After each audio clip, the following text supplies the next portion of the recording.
Olá, querido irmão. É um prazer recebê-lo aqui no canal Vox Spiritualis, a voz do Espiritismo. Hoje, vamos fazer a leitura da segunda parte do 7º capítulo do livro, O Evangelho segundo o Espiritismo. Então, já deixe o like no vídeo, se inscreva no canal para ser notificado de novos vídeos, e eleve seu pensamento a Deus. O Evangelho segundo o Espiritismo, por Allan Kardec e Espíritos. Capítulo 7. Bem-aventurados os pobres de espírito. Aquele que se eleva será rebaixado. Por essa ocasião, os discípulos se aproximaram de Jesus e lhe perguntaram: Quem é o maior no reino dos céus? Jesus, chamando a si um menino, o colocou no meio deles e respondeu: Digo a vocês em verdade, que se não se converterem e se tornarem iguais crianças, não entrarão no reino dos céus. Portanto, aquele que se humilhar e se tornar pequeno como esta criança será o maior no reino dos céus. E aquele que recebe em meu nome a uma criança, tal como acabo de dizer, é a mim mesmo que recebe. Mateus, capítulo 18, versículos 1 a 5. Então a mãe dos filhos de Zebedeu se aproximou de Jesus com seus 2 filhos e o adorou, dando a entender que lhe queria pedir alguma coisa. Ele disse a ela: O que deseja? Ela respondeu: Manda que estes meus 2 filhos tenham assento no teu reino, um à tua direita e o outro à tua esquerda. Mas Jesus lhe retrucou: Não sabe o que pede. Vocês 2 poderão beber o cálice que eu vou beber? Eles responderam: Podemos. Jesus lhes questionou: É certo que beberão o cálice que eu beber, mas a respeito de se sentarem à minha direita ou à minha esquerda, não cabe a eu conceder isso a vocês. Isso será para aqueles a quem meu Pai o tem preparado. Ouvindo isso, os 10 outros apóstolos se encheram de indignação contra os 2 irmãos. Jesus, chamando-os para perto de si, lhes disse: Sabem que os príncipes das nações as dominam e que os grandes as tratam com império. Assim não deve ser entre vocês. Ao contrário, aquele que quiser se tornar o maior seja seu servo, e aquele que quiser ser o primeiro entre vocês seja seu escravo. Do mesmo modo que o Filho do Homem não veio para ser servido, mas para servir e dar a vida pela redenção de muitos. Mateus, capítulo 20, versículos 20 a 28. Jesus entrou num dia de sábado na casa de um dos principais fariseus para ir fazer a sua refeição. Os que lá estavam observaram. Então, notando que os convidados escolhiam os primeiros lugares, propôs-lhes uma parábola, dizendo: Quando forem convidados para as festas, não tomem o primeiro lugar, para que não aconteça que, havendo entre os convidados uma pessoa mais considerada do que vocês, aquele que os convidou venha lhes dizer: Dê o seu lugar a este, e vocês se vejam constrangidos a ocupar, cheios de vergonha, o último lugar.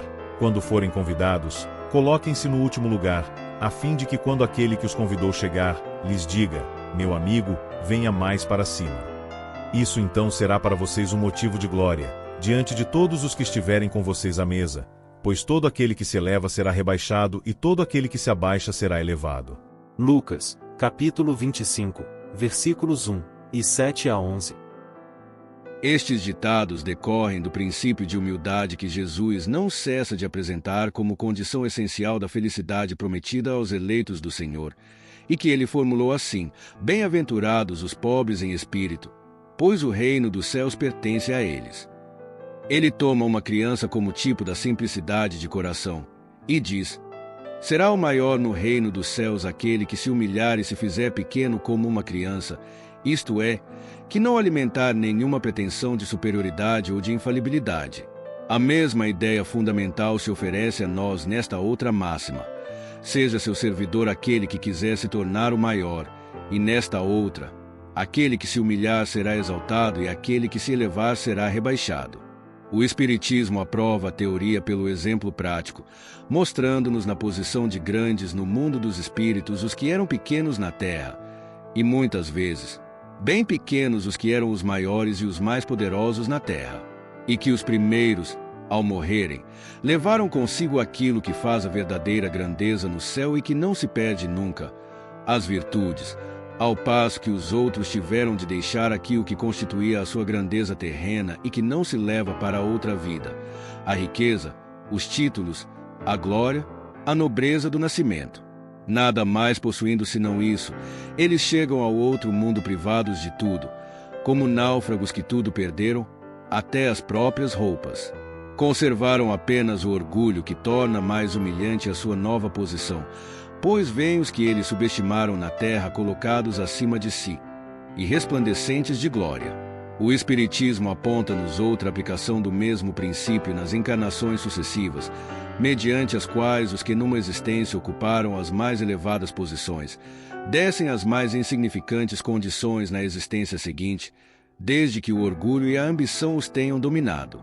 Então, não procurem na terra os primeiros lugares, nem se coloquem acima dos outros, se não quiserem ser obrigados a descer.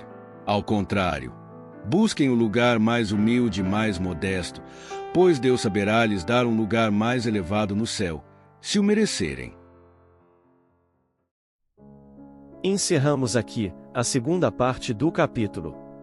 Gostou da passagem? Deixe uma mensagem nos comentários e compartilhe com as pessoas que você gosta. Não esqueça de deixar o like no vídeo e se inscrever para ser notificado dos próximos capítulos. Que Deus abençoe você e a toda a sua família. Até o próximo vídeo.